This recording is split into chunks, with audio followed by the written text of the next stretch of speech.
손흥민 선수의 절친이자 어린 나이부터 토트넘 하스퍼의 에이스로 자리 잡으면서 축구 신동으로 불렸던 델리 알리 선수가 20대 중반을 넘었으면서부터는 거의 커리어의 하락세만이 지속되고 있는 안타까운 상황에 빠져 있는데, 이러한 위기 상황에서 델리 알리 선수는 최근 손흥민 선수의 새로운 무대인 메이저리그 사커로의 이적설이 나왔고, 델리 알리 선수도 손흥민 선수와 다시 같이 뛰고 싶다는 이야기를 남기면서 이 두 선수가 다시 만날 수 있을지 기대가 되는 소식이 전해졌습니다.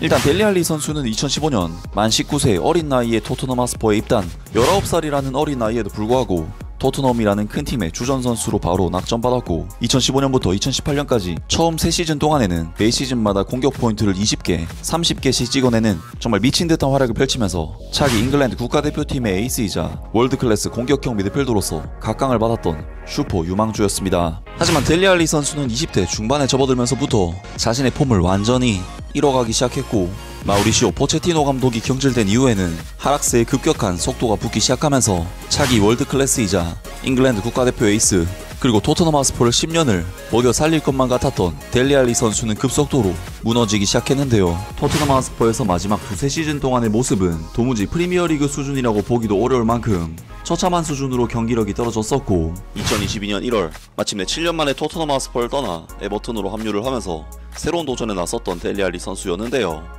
하지만 워낙에 폼이 떨어진 상황에서 에버튼으로 이적을 감행한 만큼 에버튼으로의 이적 역시 실패가 될 것이라는 우려의 목소리들이 이적 당시에도 상당했습니다. 그리고 델리 알리 선수는 에버튼으로 이적 후 11경기 출전, 0골 0도움을 기록, 역시나 최악의 경기력을 보여주면서 에버튼에서도 주전 경쟁에서 밀려나 버렸고, 결국 프리미어리그보다 한참 낮은 무대인 터키 슈페르리그의 베시타스로 임대, 심지어 프리미어리그보다 한참 낮은 레벨인 터키 슈페르리그에서도 13경기 출전 2골이라는 부진한 성적을 기록했고, 마지막 시즌에는 귀네시 감독에 의해 완전히 눈밖에 나버리면서 아예 관중석에서 경기를 지켜봐야 했을 정도로 델리 알리 선수의 하락세는 그야말로 심각한 수준으로 처참한 하락세를 보이고 있는 상황입니다.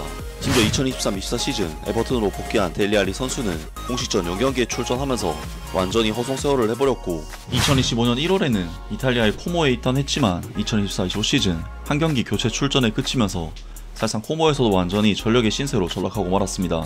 델리 알리 선수는 프리미어리그에서도 실패하고 터키에서도 실패하고 이탈리아에서도 실패했기 때문에 현실적으로 유럽에 남는 것도 참 힘들어 보이는 상황인데, 이러한 위기 상황에서 델리 알리 선수는 최근 손흥민 선수의 새로운 무대인 메이저리그 사커로의 이적설이 나왔고, 델리 알리 선수도 손흥민 선수와 다시 같이 뛰고 싶다는 이야기를 남기면서 이 두 선수가 다시 만날 수 있을지 기대가 되는 소식이 전해졌습니다. 델리 알리가 토트넘 생활을 마친 손흥민에게 애정 섞인 메시지를 전했다. 델리 알리는 최근 미국 메이저리그 사커 이적설이 떠오르면서 손흥민과 재회 가능성이 생겼다. 델리 알리는 7일 소셜 네트워크 서비스를 통해 손흥민과 함께 나온 사진들을 공유하면서 "영원한 내 형제, 넌 전설을 남겼어" 라고 글을 남겼다. 델리 알리는 2015년부터 2022년까지 손흥민과 함께 토트넘에서 뛰었다. 델리 알리는 토트넘 시절 손흥민과 가장 가까웠던 팀 동료로 잘 알려져 있다. 경기장 안팎에서 브로맨스를 과시하며 토트넘의 황금기를 이끌었다. 당시 토트넘 하스퍼는 델리 알리, 해리 케인, 크리스티안 에릭센이 시너지 효과를 발휘하며 프리미어리그 내에서 최고의 파괴력을 자랑했다. 다만 다른 선수들과 다르게 델리 알리는 사생활 문제로 인해 기량을 유지하지 못했다. 마우리시오 포체티노 감독이 팀을 떠나자 델리 알리는 순식간에 하락세에 빠졌다. 주제 무리뉴 감독은 델리 알리의 재능을 되돌리려고 했지만 델리 알리는 과거에 머물렀다. 결국 주제 무리뉴 감독은 델리 알리를 뒤로 한 채 토트넘 하스퍼를 떠났다. 이후 누누 산투 감독을 거친 토트넘은 안토니오 콘테 감독을 선임했다. 콘테 감독은 알리를 전력의 자원으로 판단하며 그를 에버튼으로 보냈다. 기회를 찾아 에버튼으로 떠난 델리 알리는 이곳에서도 자리를 잡지 못했다. 2년 가까이 경기에 나서지 못한 그는 지난 1월 코모 유니폼을 입었다. 세스크 파브레가스 감독이 알리의 부활을 지원하겠다며 그를 영입했다. 그러나 파브레가스 감독마저 델리 알리를 포기했다. 델리 알리는 새 시즌 코모 선수단에서 제외됐다. 반년 만에 다시 새 팀을 찾아야 하는 델리 알리는 최근 은퇴설까지 제기됐다. 곧바로 은퇴는 사실이 아니라는 보도가 나왔지만 델리 알리가 어느 정도로 추락했는지 알 수 있었다. 코모에서도 실패한 알리는 빅리그 커리어를 청산할 것으로 보인다. 새로운 목적지로 미국 메이저리그 사커가 떠올랐다.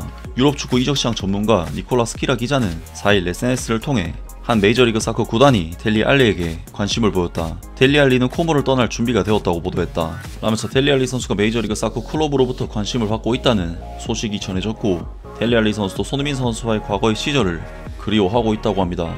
물론 델리 알리 선수의 이번 이적설은 LAFC 이적설이 아닌 메이저리그 사커 이적설이기 때문에 손흥민 선수와 다시 호흡을 맞추게 되는 것은 쉽지 않아 보이지만, 인터 마이애미는 메시 선수의 인맥을 통해 루이스 수아레즈, 조르디 알바, 세르지오 부스케츠, 하비에르 마스체라노 같은 슈퍼스타들을 줄줄이 영입했기 때문에 이러한 비슷한 맥락으로 LAFC에도 위고 요리스, 손흥민 선수와 함께 뛰었던 델리 알리 선수를 데려오면 괜찮은 시너지가 나지 않을까 싶은데요. 또한 크리스찬 에릭센 선수도 지금 FA 상태이기 때문에 지정 선수 슬롯이 남아있는 LAFC에서 영입을 노려보면 어떨까 싶은데 위고 요리스, 손흥민, 델리 알리, 크리스찬 에릭센 같은 선수들이 다시 LA에서 호흡을 맞춘다면 정말 낭만적인 스토리가 되지 않을까 싶습니다. 아무튼 오늘 영상은 여기까지고요. 영상 재밌게 보셨다면 구독과 좋아요 그리고 댓글 부탁드립니다. 감사합니다.